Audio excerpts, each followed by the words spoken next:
Hi guys, maing adlaw. So karong adlaw nagkuha ko sa kakapayas kay medyo dalag-dalag na magunay niya. Na feel po na ako nga murag hinog de gini siya. So ako na kining kuha ako kining buko na guys. So pagtan-aw na ako nga hinog man guys. So nakainon ko nga jackpot ko aning kapayasa ba. Magkasima-sima karon ani.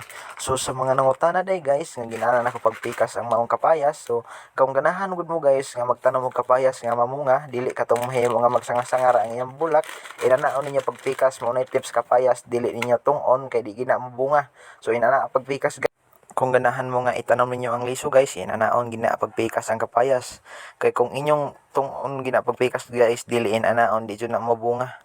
So diha-diha dayon guys, ako na lang gipalutan. So time lapse sa tagadali guys.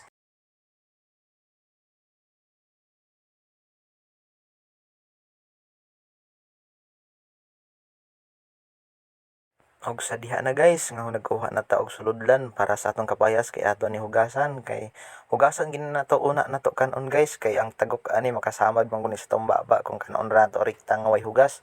So hugasan sa din natog taman guys kay para di pud ta makasamad-samad.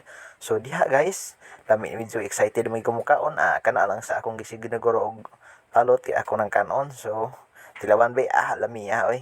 So lami gid kaysa guys. Inani kalami ang kapayas guys. Yeah guys, gipikas na ako na kay basid naglaway pug ka nga nagtan-aw na ako pong ihatag nimo nang usa imo na usa imo na usa kay di pud ako nakaya imo na usa. So diha lang guys, bye bye.